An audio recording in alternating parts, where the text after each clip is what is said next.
Glória a Deus, bendito é o nome nosso grande Deus, Deus dos céus e da terra, Senhor do universo. Grande eu sou, aquele que governa tudo com sua poderosa palavra.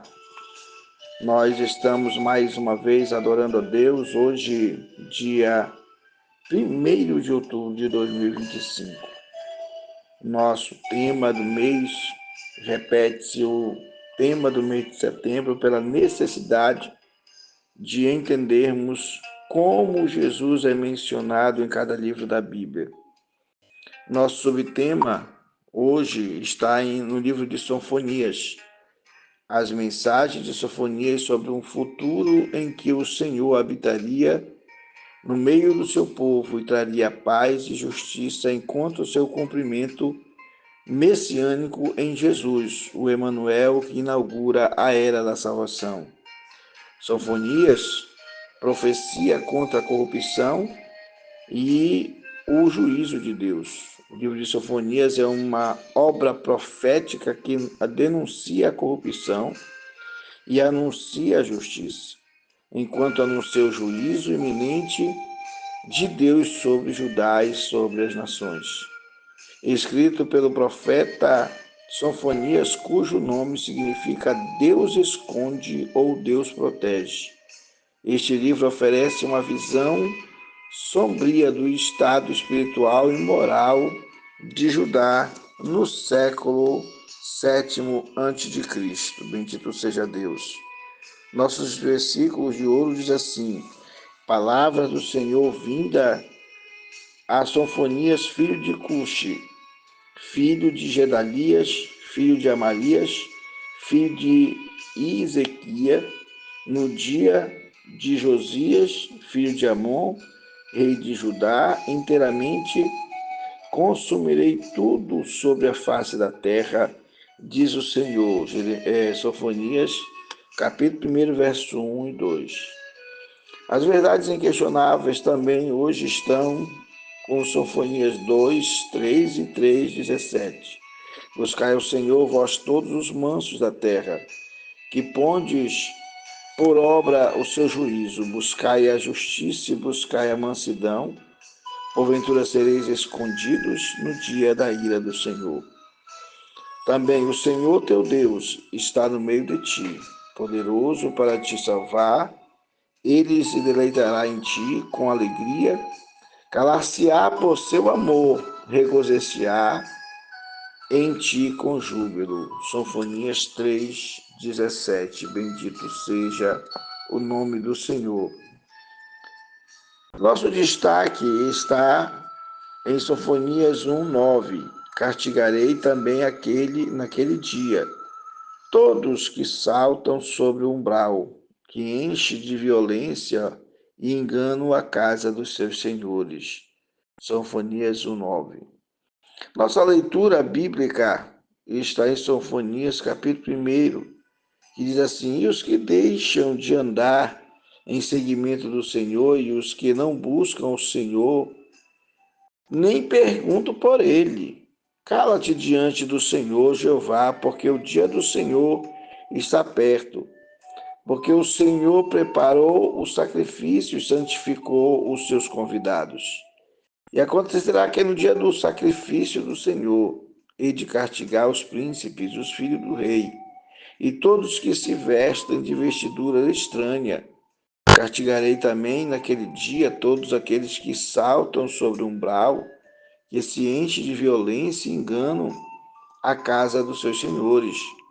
E há de ser que naquele tempo esquadrinharei a Jerusalém com lanterna, e castigarei os homens que estão assentados sobre as suas fezes, que dizem no seu coração: o Senhor não faz bem nem mal.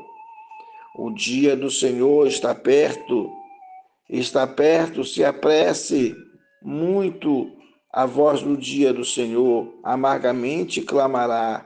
Ali o homem poderoso, dia de trombeta, dia de alarido, sobre as cidades fortes, sobre as torres altas.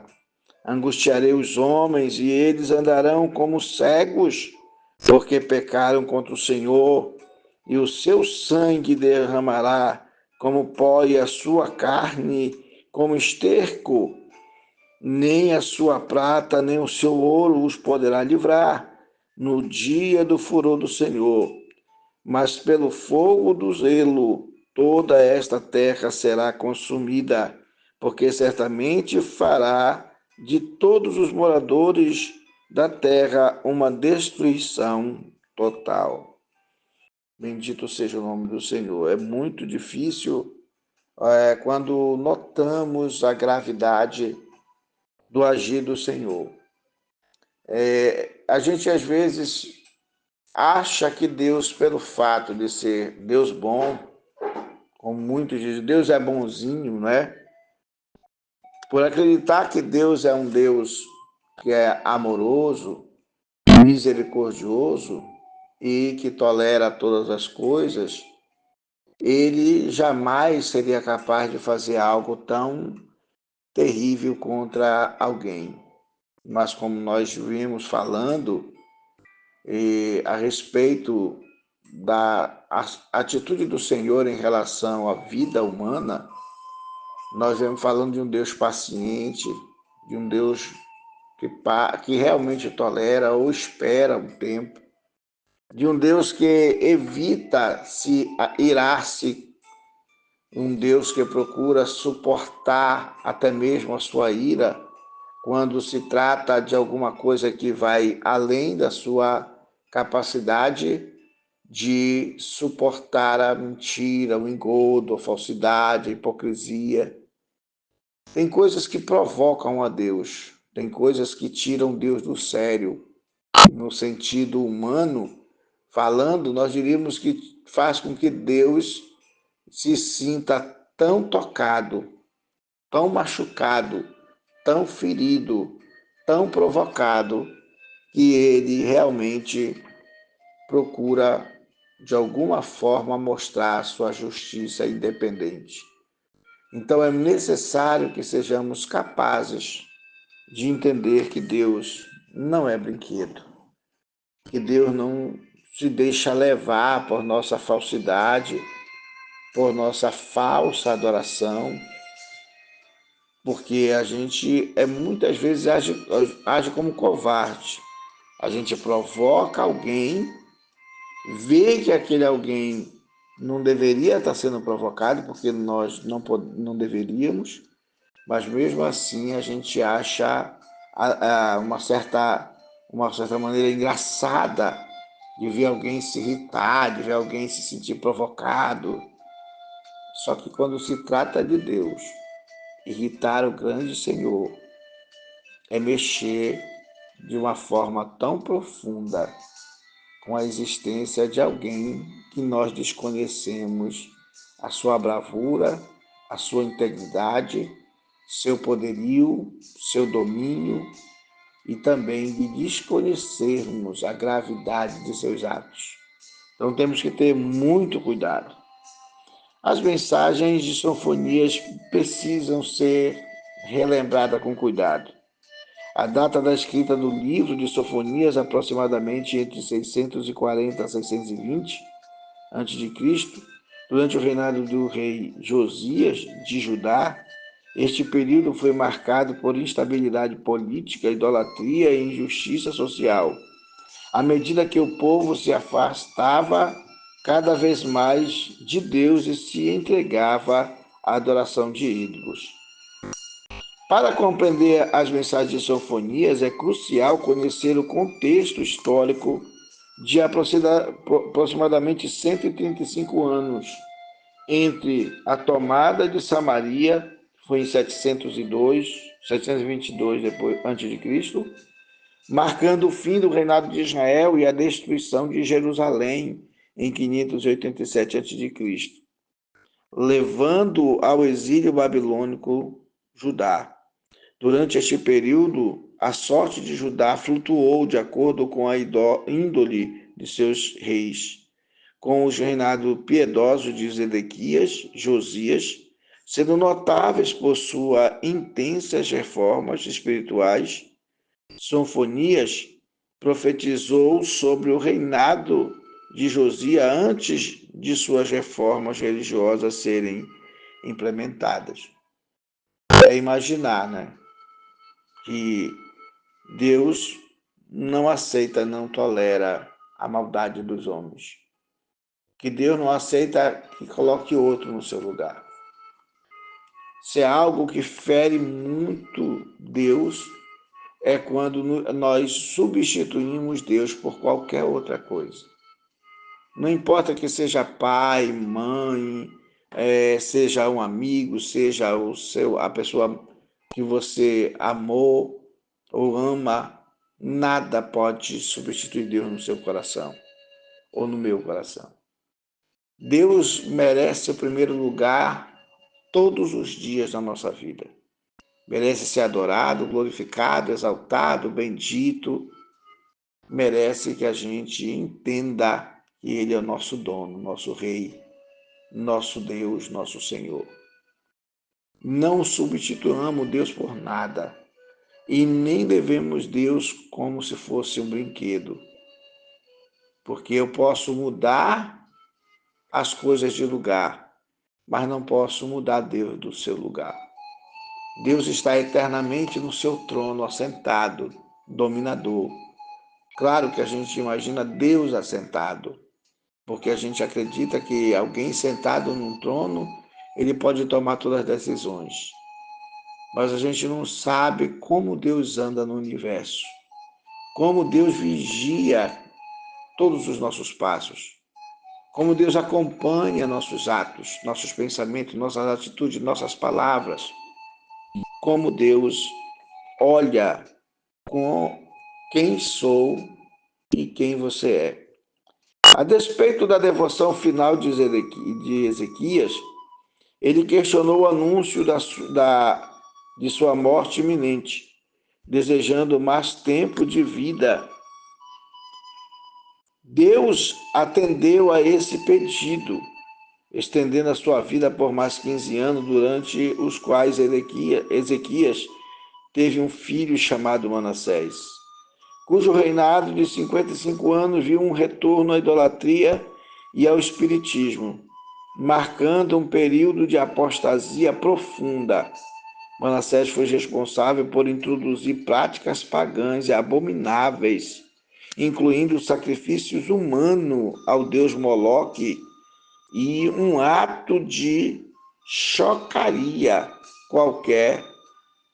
Um ato desse chocaria qualquer sociedade verdadeira, sociedade que realmente tivesse a moral de Deus em primeiro lugar. Mas muitas vezes não choca mais. Nós estamos tão acostumados a viver com a mentira. Muitas vezes a gente se acostuma tanto a viver com a violência, com ódio, que a gente desconhece o amor ou falsifica o amor. Muitas vezes, para nós, é mais fácil acreditarmos na violência, na prática do mal, do que no verdadeiro amor. A gente acredita piamente que se defendendo ou se autodefendendo, nós estamos simplesmente fazendo certo. Nós esquecemos que quem deve nos defender é o Senhor, como uma mãe que defende os seus filhotes. A Bíblia é muito clara quando fala da atitude humana. Ele diz: até a andorinha e o pardal encontraram um ninho para si e para seus filhotes na tua casa, Senhor. Deus, ele anseia, ele que deseja que cada um de nós busque a Ele. Por isso, os versículos que nós lemos acima diz: buscai ao Senhor, vós todos os mansos da terra, que pondes por uma obra o seu juízo, buscai a justiça, buscai a mansidão, porventura sereis escondidos no dia da ira do Senhor. O Senhor teu Deus está no meio de ti, poderoso para te salvar. Ele se deleitará em ti com alegria, calar-se-á por seu amor, regozijar-se-á em ti com júbilo. Pensemos o quanto Deus deseja o melhor para nós, o quanto Deus espera de nós. Que a gente não venha se acomodar com as injustiças, se acomodar com a hipocrisia, se acomodar com a falsidade, se acomodar com a idolatria, gente. A prática da idolatria está tão forte em nossas vidas que substituir Deus parece uma mera coisa. Ou misturar Deus com as outras formas de vida. E às vezes confundir Deus com o ser humano. O ser humano eu posso discordar, eu posso enfrentar, eu posso tomar atitudes, mas contra Deus não tem condições de fazer algo que o substitua, de fazer algo que o pressione, de fazer algo que venha fazer ele desistir, de fazer algo que Deus deixe simplesmente como está e não haja de forma alguma. Não, ele é Senhor dos céus e da terra, ele governa os povos. Quem é que há de sobreviver diante de uma ação divina quando ele realmente se manifesta com sua ira, quando ele resolve botar bem forte a sua ação contra a corrupção? Esta fase de corrupção e idolatria transformou Jerusalém em um caldeirão de sincretismo religioso, algo que Sofonias comparou à mistura de crenças presente em sua própria sociedade, demonstrando que a adoração a falsos deuses e o descaso com a vida humana, especialmente a dos vulneráveis, são males perenes. Nós estamos vivendo essa história, onde o ser humano não vale nada, onde as pessoas acreditam piamente que pode subornar, que pode humilhar, que pode comprar por nada ao pobre. Tem pessoa que diz assim, o pobre se vende por qualquer 10 reais. E realmente, quando olhamos pessoas matando outras por R$1, nós temos um caso aqui no Pará de um cidadão que é torcedor de um time, ele se aborreceu com o outro pela comemoração de um gol e por causa de R$1 ele matou o companheiro de bar. Agora imagina o que é a vida para esse ser humano. Mas quando nós olhamos os políticos em escala geral, tratando o ser humano como, como moeda de troca, agindo, usurpando, roubando o direito alheio e oprimindo o pobre e o necessitado como se fosse nada. Pessoas que sentem prazer e até defendem isso como causa pétrea. É muito difícil, a gente precisa ter compaixão de nós mesmos, porque de Deus não se tem compaixão. Eu não posso perdoar a Deus, eu não posso dizer, eu vou deixar Deus de lado aqui um pouquinho e mais tarde eu tomo de novo uma posição referente a Deus. Posso não. Deus é o que governa, ele tem o controle na mão. A morte de Manassés trouxe um suspiro e alívio à nação. Embora a esperança da reforma fosse brevemente desapontada pelo reinado de seu filho Amon, que seguiu os passos do pai, foi somente com o assassinato de Amon e a ascensão de Josias, um rei jovem, reformador, que um verdadeiro reavivamento espiritual começou, marcado pela descoberta da palavra de Deus, que estava esquecida e abandonada. Essa época de renovação, contudo, não foi suficiente para erradicar completamente as práticas pagãs enraizadas entre o povo. Neste cenário de desafio, a esperança de Sofonias foi abalada. Sofonias profetizou apontando para o julgamento divino sobre as nações, incluindo Judá, para também prometendo uma futura restauração messiânica. Vindo de uma linhagem nobre, sendo trineto de Ezequias e com acesso direto à corte real, Sofonias usou sua posição para influenciar positivamente o rei Josias em seu caminho de fé e obediência. Mas Sofonias é usado por Deus para falar sobre o dia do Senhor. No capítulo 1, Sofonias se destacou entre os profetas menores pelo uso frequente da expressão o dia do Senhor, referindo-se ao tempo da ira divina iminente.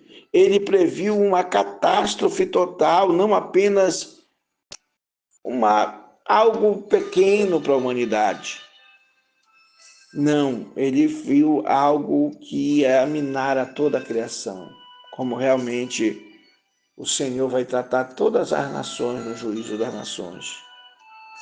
Judá, mesmo sendo o povo escolhido, não será poupado devido à sua infidelidade e adoção de práticas idólatras, misturando a adoração de Deus, do Deus verdadeiro, com as divindades pagãs, com o Milcom ou Moloque. Deus repudia qualquer forma de adoração que não o coloque como o único Senhor que deve ser adorado. Imagine que no dia que as pessoas decidem a crucificação de Cristo, o Pilatos, um homem gentil, um homem que tinha sido advertido por sua esposa, dizendo para ele: não te mete na situação deste homem, porque eu passei a noite toda angustiada por causa dele.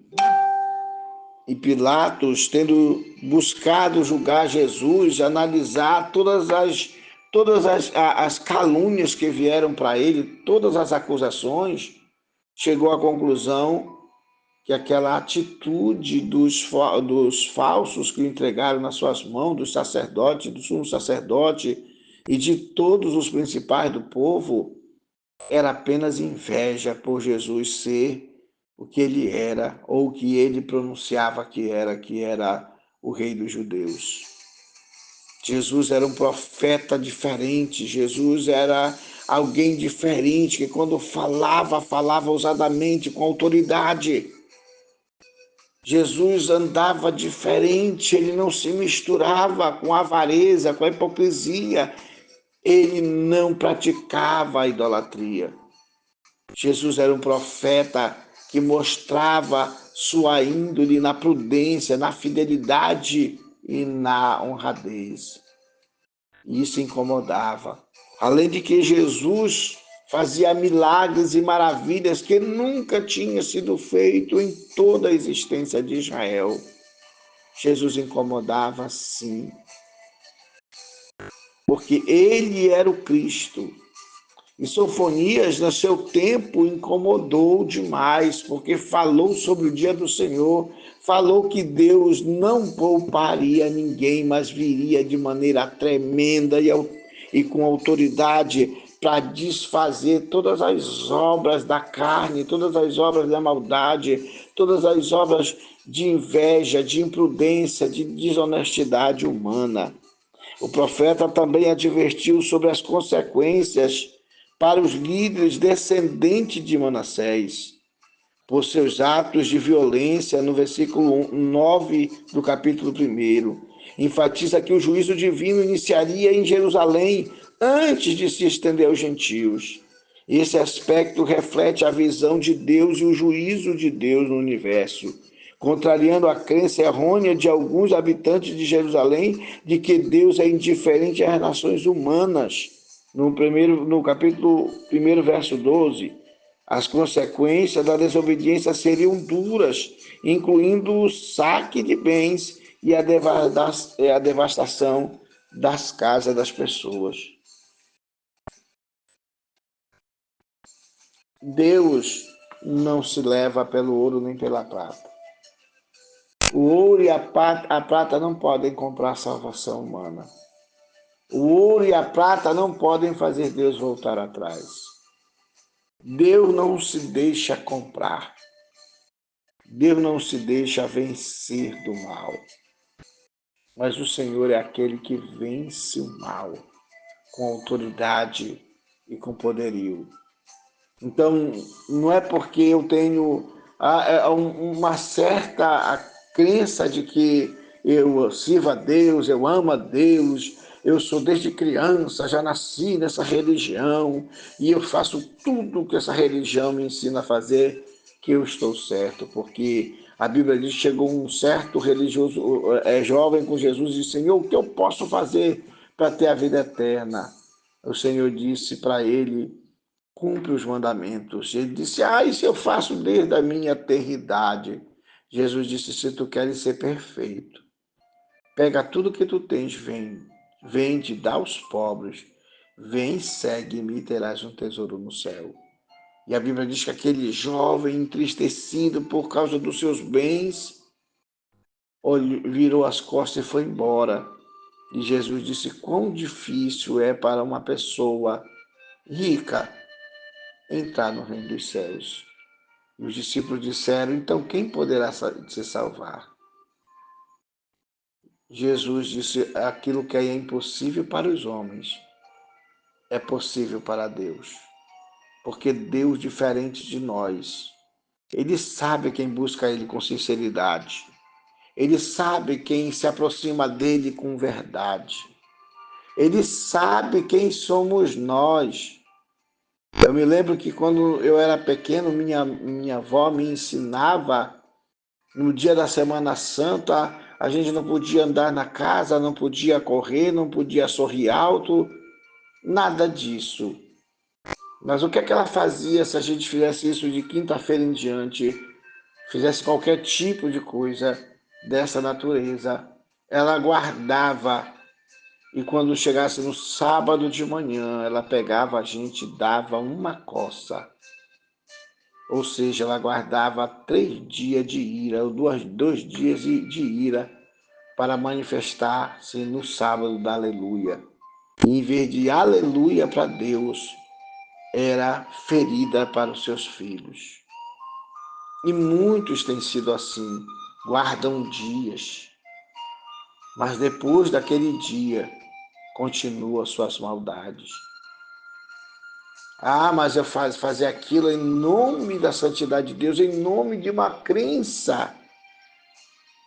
Nenhuma crença pode apoiar a maldade, nenhuma crença pode apoiar vanglória, nenhuma crença pode subsistir diante da verdade de Deus.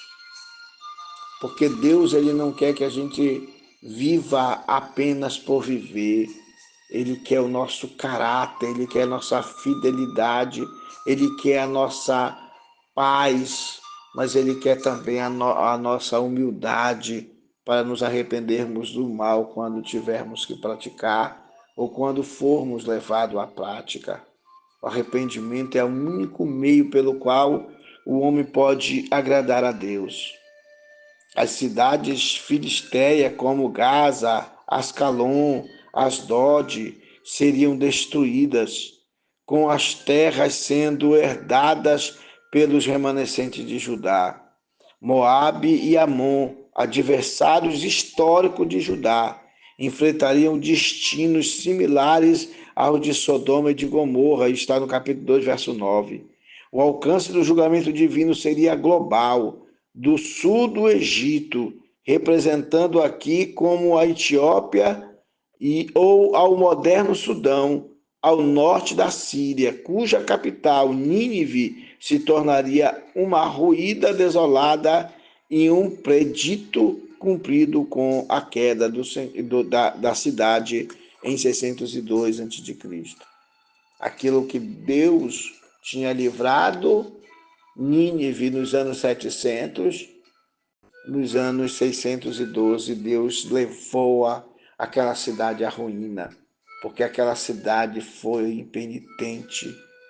Aquela cidade que recebeu o perdão de Deus, depois se tornou vingativa, odiosa, amarga e disposta à prática do mal. Porque tantos os pequenos, que as nossas crianças, elas aprendem o que somos. Ela aprende. Hoje está se levando as crianças para elas aprenderem tudo. As danças hoje são sensualistas e eleva as crianças a fazerem o mesmo gingado dos adultos. Hoje se leva uma criança para assistir um homem nu como arte. Hoje se leva uma criança para o quarto, por alguns, e fazem coisas terríveis. E pensam que Deus não está vendo. Hoje, pega-se uma criança no útero, até com 9 semanas até com 9 meses querem matá-la, como o direito de fazer do seu corpo o que quiserem. Onde a gente vai parar? Quando a gente vai se envergonhar da prática do mal? Quando a gente vai se arrepender das nossas maldades? Quando a gente vai desistir de deixar a idolatria e focar num Deus santo que anda em todo lugar e que está em todo lugar? Quando a gente vai defender a bandeira de um Deus puro, fiel, verdadeiro e poderoso? Quando a gente vai se dar conta de que a nossa maldade está chegando no trono de Deus e está causando a ira no Senhor? Quando a gente vai deixar de substituir Deus por outros deuses, por imagem de escultura, ou por qualquer tipo de podridão, de ofensa à moralidade de Deus? Nos convertamos, nos humilhamos e sejamos abençoados, porque Ele é bondoso para aqueles que o buscam em verdade. Oremos ao Senhor. Senhor nosso Deus, nosso Pai que está no céu, mais uma madrugada diante de Ti, começando aqui o mês de outubro. Mês de outubro, Senhor, que marca a história no Brasil, principalmente aqui no norte, Senhor, do mês onde a adoração à imagem é maior que a adoração a Ti, que se confunde a imagem contigo, que substituiu a adoração ao Pai, ao Filho e ao Espírito Santo pela adoração de alguém que foi apenas, Senhor, um instrumento abençoado por Ti e que trouxe Jesus Cristo ao mundo, mas que não é um instrumento de adoração e não de devoção. E que eu tenho certeza, Senhor, se estivesse viva, assim como Paulo não aceitou ser adorado, assim como Barnabé rasgou as suas vestes e não aceitou ser adorado, assim como Pedro não aceitou ser adorado, assim, Senhor, tenho certeza que a tua serva, como ela mesma se propaga, não aceitaria ser adorada. Porque a Ti compete toda a honra, toda a glória, todo louvor, toda a exaltação. Porque Teu é o direito sobre todas as coisas. O governo está nas Tuas mãos, a autoridade é Tua. Oh, meu Deus! E quem adoraremos senão a Ti? A quem serviremos senão o Senhor? Quem proclamaremos como Pai, ou como Mãe, ou como Senhor dos céus e da terra? Quem será como o Senhor? Não existe. Quem tem a terra na palma da sua mão, fora do Senhor não há.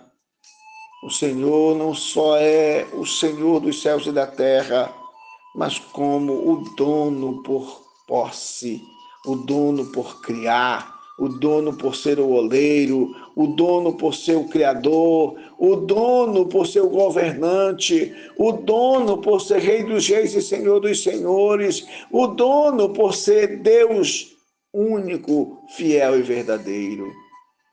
Quem somos nós para te substituir? Quem somos nós para te confundir? Quem somos nós para colocar outro ou outra no teu lugar e assim mesmo dizer, assim o Senhor quer, assim o Senhor gosta? Como dizia aqui em Sofonias, as pessoas dirão, o Senhor não faz bem e nem faz mal. Quantos acham que o Senhor não se liga para essas coisas, não está preocupado com essas coisas? Tem tantas outras coisas para o Senhor se preocupar. Ai dos homens, Senhor, por te confundir como um ser qualquer, como um ser tolerável, como um ser mexível, se esta palavra existe, como um ser que eu posso mudar as suas intenções, seus propósitos. Quem é o homem para te resistir? Ou quem é o homem para dizer que o que o Senhor quer e o que o Senhor não quer? O que o Senhor aceita e o que o Senhor não aceita? O que o Senhor se submete e aquilo que o Senhor não se submete? Quem é o homem para governar a vida sem se humilhar a teus pés e aceitar o teu comando? Porque aqui, Senhor, tanto o rei Ezequias, como o rei Josias, como o rei Manassés, como o rei Amon, Senhor, provaram que a tua existência é soberana, está acima de tudo e de todos.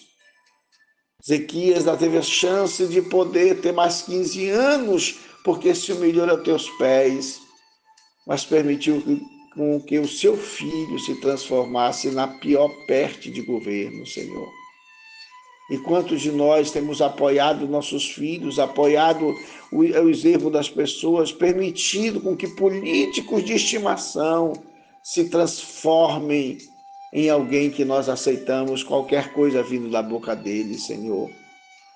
Nós não podemos modificar a palavra, nós não podemos modificar a verdade, nós não podemos fazer narrativas, Senhor, em cima da verdade. A verdade não é o que aparenta ser, a verdade é pura, a verdade é soberana, a verdade é simplesmente o teu Filho amado, Jesus Cristo.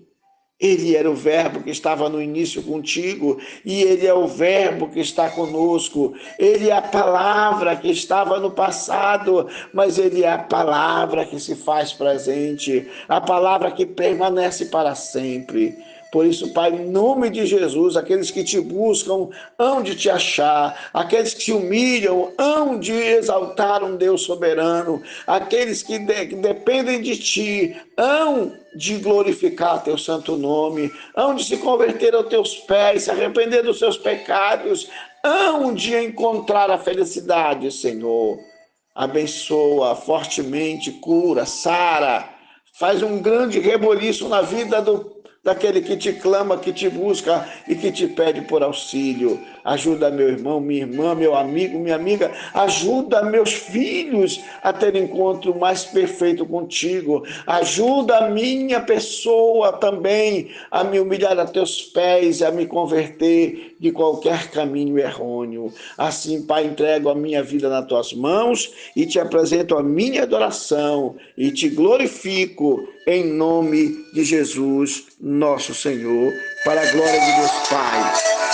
Deus seja louvado em nome de Jesus.